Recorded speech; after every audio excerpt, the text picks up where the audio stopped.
সবচেয়ে বেশি কষ্ট হয় কখন জানেন? যখন কোনো কিছু ছেড়ে দেওয়ার সময় হয়ে গেছে কিন্তু মন এখনো ধরে রেখেছে। আমরা মানুষ ধরে রাখি, পুরনো স্মৃতি ধরে রাখি, পুরনো নিজের ভার্সন ধরে রাখি। আমরা ছেড়ে দেই না, কারণ আমরা মনে করি যদি আমরা ছেড়ে দেই তাহলে আমরা কোনো কিছু হারাচ্ছি। কিন্তু আসল ব্যাপারটা উল্টো, আসলে আমরা নিজেকেই হারাচ্ছি। ছেড়ে দেওয়া মানে অস্বীকার করা নয়, ছেড়ে দেওয়া মানে ভুলে যাওয়া নয়, ছেড়ে দেওয়া মানে কিছু জিনিসের সময় শেষ হয়ে গেছে এইগুলিকে বাদ দেওয়া। কিছু মানুষ ছিল শিক্ষা, কিছু স্মৃতি ছিল অধ্যায়। কিছু জিনিস এমনিতেই আসে এবং এমনিতেই চলে যায়, এইগুলির কোনো ভ্যালু থাকে না।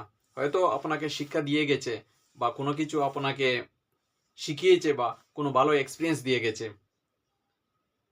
আর কোনো কিছু আর কোনো কিছু আছে যেগুলি আপনাকে বারবার ডিস্টার্ব করে, অথচ আপনি এইগুলি ধরে রাখেন। আপনি যখন এগুলি ছেড়ে দিন তখন আপনার মন হয় হালকা, আপনি গভীর শ্বাস নিতে পারেন, আপনার জীবনের জায়গা তৈরি হয়।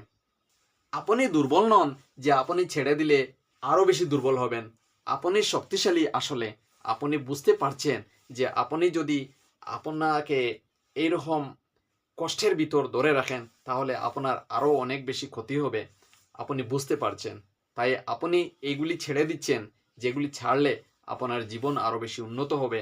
আপনি ফ্রি অনুভব করবেন, আপনি আরো বেশি বেটার, ভালো অনুভব করবেন এবং আপনার জীবনটি আরো বেশি শক্তিশালী হয়ে উঠবে এবং অর্থপূর্ণ হয়ে উঠবে। যদি এই কথাগুলি আপনার ভিতরের অনুভূতিকে একটু ছুঁয়ে যায় তাহলে আপনি এই চ্যানেলটি সাবস্ক্রাইব করুন। ভিডিওটি ভালো লাগলে একটি লাইক দিয়ে দেবেন। ধন্যবাদ।